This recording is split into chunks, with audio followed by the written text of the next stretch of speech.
Spider-Man, the last blockbuster franchise, nobody's managed to screw up. They have all done extremely well. This is from the Heat Vision column in the Hollywood Reporter.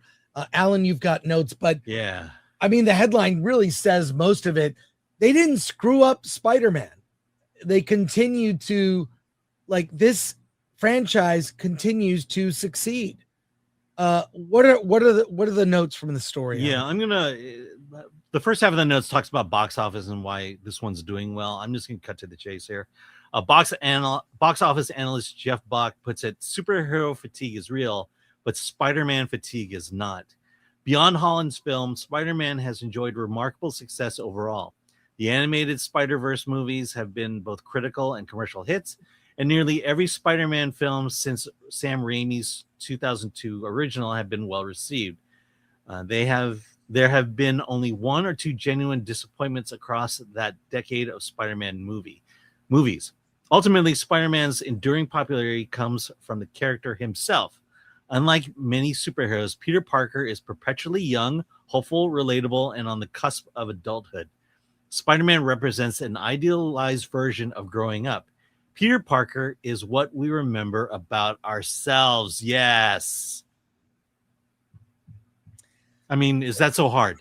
Yeah, I mean, look, I didn't like the Andrew Garfield Spider-Man movies. I think it was the vision was ill-conceived. I don't like he was kind of a too cool of a Peter Parker. Tom Holland, I was skeptical, and he got better. And I'll say this, his performance as Peter Parker is the best in Brand New Day. It's better than he's ever been. Best he's ever been in this series.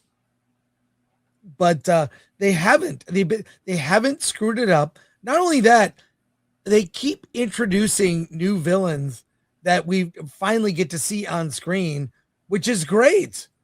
And we get to see like Spider-Man with the Punisher, like we'll talk about it later, but look, I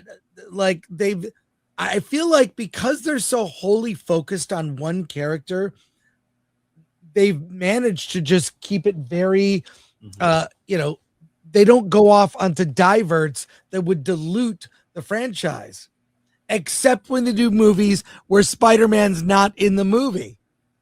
Craven, among the others. I mean, all those movies are forgettable. Totally forgettable.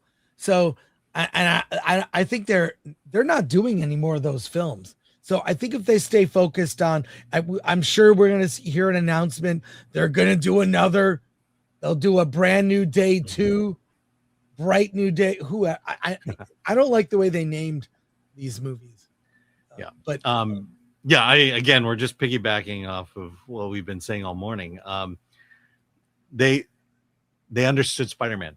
They understood who he was as a person, who he was as a superhero, his moral foundation, and they brought that to screen. The early Captain America is a very tough character to not feel overly patriotic and overly goody two-shoes, but they really still captured that element of Captain America in the first Avenger, and then even in Civil War and Winter Soldier. The blueprints are there. You don't need to veer off of it. I think the problem with Superman is, personally, I feel like they got the Superman character right, but they didn't get the rest of the world right. And that's what that problem is. Supergirl, they had to modernize her by making her a PTSD drunk. I mean, is that Supergirl? Is that what we wanted?